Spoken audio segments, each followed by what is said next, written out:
بسم اللہ الرحمن الرحیم۔ ٹی جی سپیکس کے معزز ناظرین السلام علیکم۔ ناظرین محترم، آسمانی بجلی کو آپ نے زیادہ تر آسمان پر ہی چمکتا ہوا دیکھا ہے، یا پھر کبھی کبھار آپ کے قریب ایک زوردار دھماکے سے اس کی آواز سنائی دی ہو، لیکن وہی بجلی جب انسانوں پر آ کر گرے تو کیا ہوگا؟ یقیناً ہر انسان کی طرح آپ کے دماغ میں بھی یہی آیا ہوگا کہ آسمانی بجلی انسان کو جلا کر راکھ بنا دے گی یا اس کے جسم کا کچھ حصہ ناکارہ ہی بنا دے گی۔ مگر دوستو، اس دنیا میں ایسا بھی ایک شخص ہے جس پر 7 بار آسمانی بجلی گری، مگر اس کی حالت کیا بنی اور اس نے دنیا کو کیا بتایا؟ تو آج کی ہماری ویڈیو بھی آسمانی بجلی اور اس انسان کے درمیان ہونے والی دلچسپ جنگ کے بارے میں ہے، اس لیے ویڈیو کو آخر تک ضرور دیکھیں۔ حسب روایت نئے والے ناظرین سے گزارش ہے کہ ہمارے اس چینل کو سبسکرائب کریں اور ساتھ گھنٹی کے نشان کو بھی دبائیں تاکہ ہر نئی آنے والی ویڈیو کا نوٹیفیکیشن تسلسل و تواتر کے ساتھ اب تک پہنچتا رہے۔ دوستو، اس کے علاوہ ہماری ان کاوشوں کا صلہ میں لائکس اور کمنٹس ضرور دیں۔ ناظرین محترم، آسمانی بجلی اصل میں ہے کیا؟ اس کو عام زبان میں نیچرلی اکرنگ الیکٹرک ڈسچارج بھی کہہ سکتے ہیں، جو کہ خلا میں مختلف حصوں میں پھیلے ہوئے ہیں۔ عام طور پر آسمانی بجلی طوفانوں میں ہی دیکھی جاتی ہے، کیونکہ اس وقت ہوا کی رفتار بہت تیز ہوتی ہے اور تیز ہوا میں پارٹیکلز بہت تیزی سے ایک دوسرے سے ٹکراتے ہیں۔ دراصل ان پارٹیکلز میں چارج ہوتا ہے اور پھر وہی چارج بجلی کے روپ میں ہمارے سامنے آتا ہے۔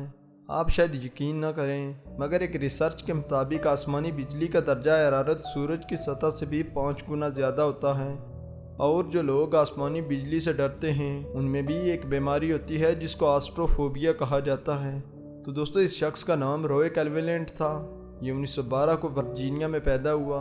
اس کا نام Guinness book of world record میں بھی درج ہے، اور آپ شاید یقین نہ کریں، مگر یہ دنیا میں واحد وہ شخص ہے جس کو 1 یا 2 بار نہیں بلکہ پورے 7 بار آسمانی بجلی کا سامنا کرنا پڑا، اور یہ سب کچھ ہوا اس کی نوکری کی وجہ سے۔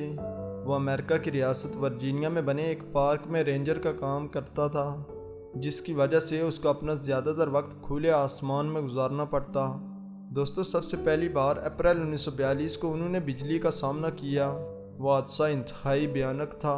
آسمانی بجلی ایک زوردار جھٹکے سے اس کے پاؤں میں آ کر گری اور پل جھپکنے میں اس کے پاؤں میں سوراخ کر کے آگ لگا دی۔ اسی آگ میں روئے کا پاؤں پوری طرح جل گیا، جبکہ شعلوں سے جسم کے سارے بال بھی جل گئے تھے اور جسم کا حال کچھ اس طرح ہو چکا تھا۔ دوستو، آسمانی بجلی کا دوسرا حملہ 1969 کو اس وقت ہوا جب وہ ایک پہاڑی راستے پر گاڑی پر کہیں جا رہا تھا۔ بجلی سیدھی گاڑی پر آ کر گری، جس کا جھٹکا روئے نے برداشت کیا۔ اس حادثے کے بعد روئے کو ہیومن لائٹننگ کنڈکٹر بھی کہا جانے لگا۔ اس کے علاوہ ہیومن لائٹننگ راڈ بھی اسے کہتے تھے۔ تیسری بار 1970 کو روئے نے گھر کے سامنے ہی بجلی کا سامنا کیا۔ اس بار کندھے پر معمولی سے زخم آئے۔ دوستو، چوتھی بار 1973 کو دوبارہ پارک میں ہی کام کے دوران بجلی کا حملہ ہوا۔ اس بار بھی سر کے سارے بال جل گئے۔ روئے نے اپنی جیکٹ سے آگ بجھانے کی کوشش کی، مگر آگ نہ بجھ سکی۔ پھر وہ گھر کی طرف بھاگا، لیکن تب تک اس کے سارے بال جل چکے تھے۔ دوستو، حیران کن طور پر روئے کو ذرا بھی ڈر محسوس نہیں ہوا۔ دوسری طرف آسمانی بجلی اس کے پیچھے پیچھے ہی رہتی اور موقع دیکھتے ہی آ کر گرتی۔ 5ویں اور 6ٹھی بار بھی پارک میں ہی بجلی کا سامنا ہوا اور اس دوران معمولی زخم آئے، لیکن 7ویں بار وہ ایک سوئمنگ پول میں نہا رہا تھا کہ اچانک آسمانی بجلی اس کے اوپر آ کر گری۔ اس بار بجلی روئے کے سر سے ہوتی ہوئی سینے اور پھر پاؤں سے زمین میں گئی۔ اس دوران معدے اور جسم کے مختلف حصے جل گئے تھے۔ دوستو، اس طرح کے خطرناک حادثات دیکھتے ہوئے لوگوں نے بھی روئے سے دوری اختیار کر لی، کیونکہ ان کو ڈر تھا کہ کہیں وہ روئے کے پاس جائیں اور آسمانی بجلی ان کے اوپر آ کر گرے گی، اور اسی وجہ سے روئے اکیلے رہنے لگا۔ اکیلے پن کی وجہ سے وہ ڈپریشن کا شکار ہو گیا۔